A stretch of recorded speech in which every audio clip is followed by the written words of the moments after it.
మన రాష్ట్రం మనకి ఎప్పటికి వచ్చేది కాదు. సో అంత నిశితంగా ప్రతి సమస్య మీద అవగాహన చేసుకొని గంటల తరబడి రోజుల తరబడి చర్చించి ఒక్కొక్క అంశాన్ని కూడా రాజ్యాంగంలో చేర్చడం జరిగింది. అది మన రాజ్యాంగానికి ఉన్న గొప్పతనం.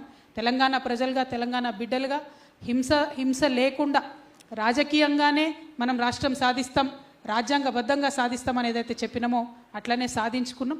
ఆ స్ఫూర్తి మన నరనరాన ఉంది కాబట్టి దాన్ని కాపాడుకోవాల్సినటువంటి అవసరం ఉంది. ఇవాళ ఫర్ ఎగ్జాంపుల్ నిన్న బండి సంజయ్ గారు మాట్లాడుకుంటే ఏమన్నారు, మేము కేంద్ర ప్రభుత్వం నుంచి మీకు ఒక్క ఇల్లు కూడా ఇయ్యం అని అన్నారు.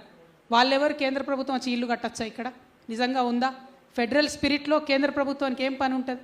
రాష్ట్రాలలో కింద స్థాయిలో ఇల్లు కట్టాల్సిన వాళ్ళు, పథకాలు చేయాల్సిన వాళ్ళు రాష్ట్ర ప్రభుత్వాలు ఉంటాయి తప్పితే ఇంకోటి కాదు.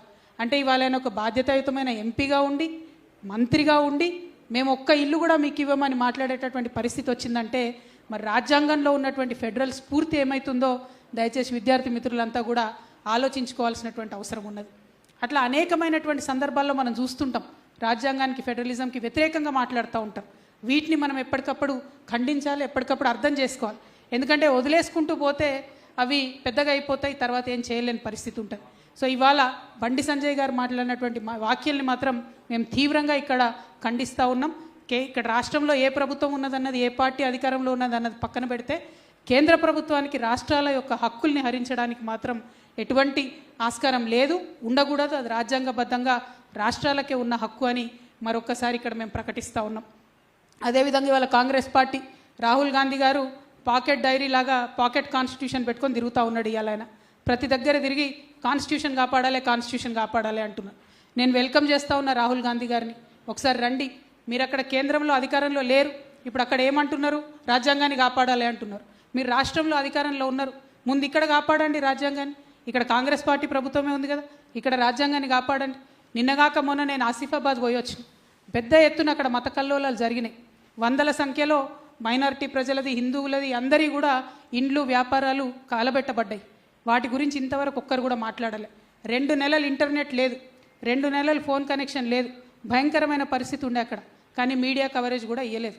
మరి అటువంటి పరిస్థితి ఉంటే దాన్ని రాజ్యాంగ హననం అనకపోతే ఇంకేమంటారు?